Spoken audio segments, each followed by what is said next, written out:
Hello, good afternoon everybody. देखो, आज हम बताएंगे आपको हसाब के बारे में। हसाब क्या होता है? सबसे पहले तो आप हसाब की फुल फॉर्म जानिए। फुल फॉर्म क्या होती है हसाब की, मैं आपको बता देता हूँ। हसाब की फुल फॉर्म होती है hazard analysis critical control points. तो ये हजार्ड हमारे खाने में इसकी बड़ी अहम भूमिका है।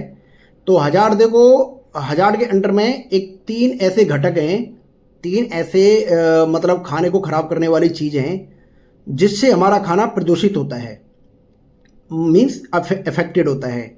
जैसे कि सबसे पहले इसमें तीन कारक होते हैं। सबसे पहला है फिजिकली, सेकंड है बायोलॉजिकली और थर्ड है केमिकली। तो खाना हमारा देखो कैसे होता है, फिजिकली कैसे खराब होता है आपको मैं बता देता हूँ। कि हमने हैंड वॉश नहीं किए, हम या वॉशरूम से आए या हमने कुछ भी खाना खाया है और हमने खाना टच किया तो खाना हमारा तुरंत खराब हो जाएगा और फूड क्रॉस कॉन्टेमिनेशन हो जाएगा। सेकेंडली है केमिकली। केमिकल जैसे कि हम किचन में देखो केमिकल यूज करते हैं। शूमा ग्रिल है, ओबियसली है कि भट्टी के लिए, ओवन के लिए यूज करते हैं। तो यदि हमारा खाना वहाँ पक रहा है और हमने वहाँ पे सुमा ग्रिल डाला हुआ है या कोई बूंद खाने में चली जाती है, कोई भी छिटक जाती है उसका ड्रॉप ना, तो खाना हमारा पक्का 100% इफेक्टेड हो जाएगा और फूड क्रॉस कॉन्टामिनेशन हो जाएगा।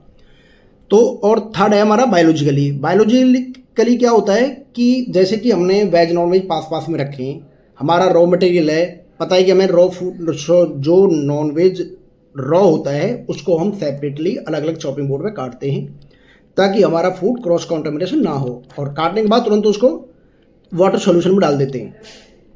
तो इसीलिए और हमारे इस चीज़ की ज़रूर ध्यान देना है कि हमारा जो बायोलॉजिकली तरीके से खाना जो हमारा ख़राब होता है उसको ज़रूर ध्यान रखें।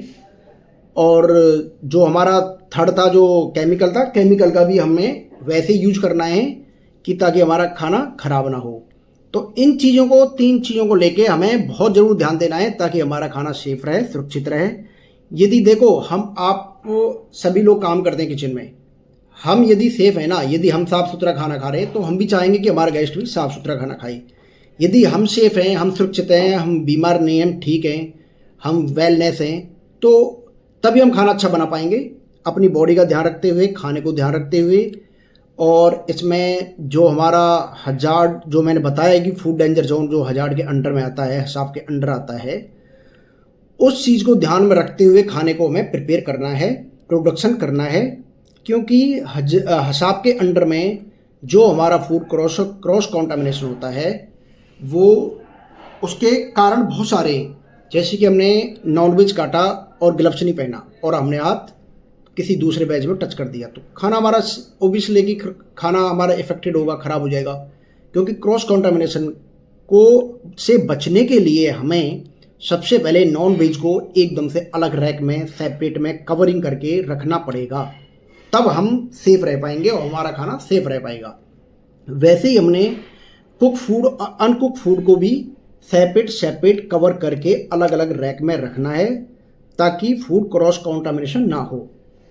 और चाहे हम वेज काटें या नॉन वेज काटें तो ग्लव्स हमें अलग ही यूज़ करना है, ना कि हमें दूसरा सेम ग्लव्स अदर आइटम में नहीं यूज करना है, नहीं तो हमारा फूड क्रॉस कॉन्टामिनेशन हो जाएगा। मैं आप सभी को यही चीज़ बार बार बता रहा हूँ कि ये हमारी इंडस्ट्री में इसका बहुत बड़ा रोल है हिसाब का। हिसाब के अंडर में बहुत सारी चीज़ें आती हैं, टेम्परेचर आता है, फूड डेंजर जोन आता है। तो आप सभी को एक फूड डेंजर जोन के बारे में भी पता होना चाहिए, क्योंकि हमारा फूड बिलो 5 डिग्री सेल्सियस में सेफ रहता है। उससे ऊपर धीरे धीरे जैसे ही हमारा टेम्परेचर बढ़ता रहेगा तो खाना हमारा ख़राब होने के चांसेस रहेंगे। तो ये सारी चीज़ें का बहुत बड़ा रोल है, इन चीज़ों को बहुत ध्यान रखें।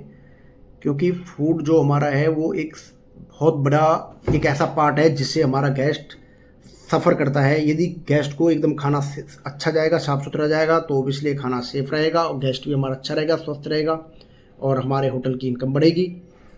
तो मैं आप लोगों से यही उम्मीद करूँगा कि खाने को, एक तो फूड डेंजर जोन को ज़रूर ध्यान रखें, खाने को कभी भी हमेशा ज़्यादा देर बाहर ना छोड़ें, कवर करके रखें।